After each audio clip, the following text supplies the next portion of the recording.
So the first one was quite early in my career. He's probably more of a senior executive who saw that I had some potential, and I suppose ultimately plucked me out, in my eyes at least, and promoted me into a role. When I say promoted, it wasn't more money or more anything. It was just a left of center position that hadn't really been. It didn't really exist in the organization. It was there to actually to do some innovation in a particular space. This was quite early on in the internet age, and I was working on a product, to actually use the internet much more to deliver revenue for this organization as a new revenue stream. So this guy believed in me and gave me more responsibility than I initially thought that I deserved at that point in time. And he showed me what leadership was without me realizing it. And that leadership really is about developing people.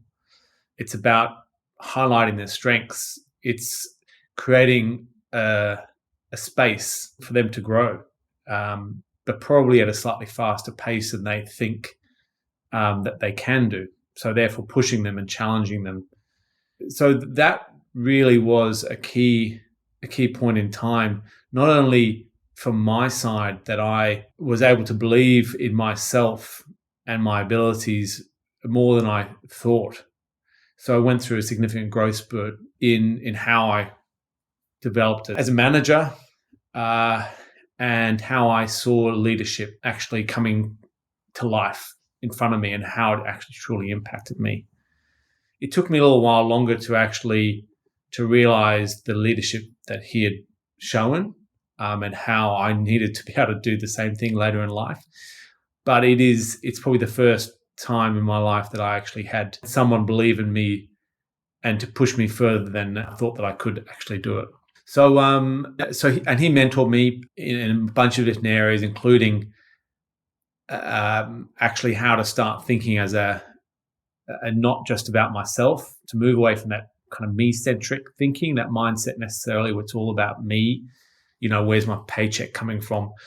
What's in this for me all the time, rather than necessarily starting to think about the people I'll say managing at that point. I'm not sure I was leading them very well at all, but at least managing them and thinking about them as a group rather than necessarily, as a me only. So kind of shifting my mindset without me realizing it. So I also followed him to another company in a roundabout sort of way, but ultimately I did. I kind of wanted to be around him and to continue to not only to learn from him, but I think it was almost that element of actually wanting to show him that I'm continuing to grow and improve and to demonstrate to him. So that was very highly impactful on me. The other person who was actually my first coach, individual, and I don't mean a sporting coach, I mean actually an executive coach is probably the best way to think about it. And she again did a similar thing without me realizing it, is actually creating me much more aware of my strengths. I did a lot more of the heavy lifting in that relationship than with than the first person, or at least in my eyes I did. Whereas possibly actually with the first one, I probably did just as much, but didn't realize it at the time. The outcome was a significant growth spurt within myself and development. I think at that time, I probably had a fairly good, I'd say, growth mindset. But a growth mindset, there's another phrase called a benefit mindset, which is where you can move from a growth mindset is actually thinking about yourself and how you can grow yourself and develop yourself and using that learning culture. But a benefit mindset is more of that servant leadership style mindset where you're actually then starting to actually ensure that the people that you're leading who themselves have a growth mindset can continue to head in the right direction. So rather than the growth mindset focus on the hows and how do we do the continuous learning, the benefit mindset more focuses on the why we're going in the direction we're going. And the vision.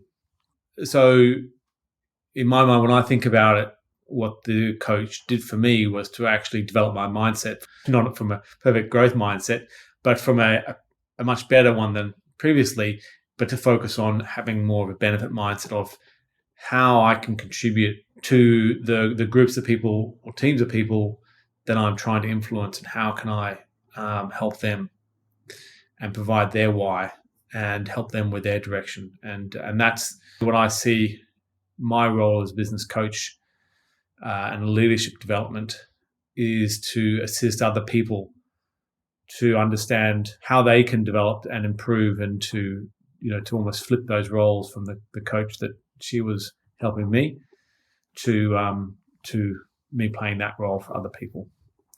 So I think that's probably the two key, and there's absolutely a correlation between two key growth spurts on my side as I developed my career that are correlated with those two individuals.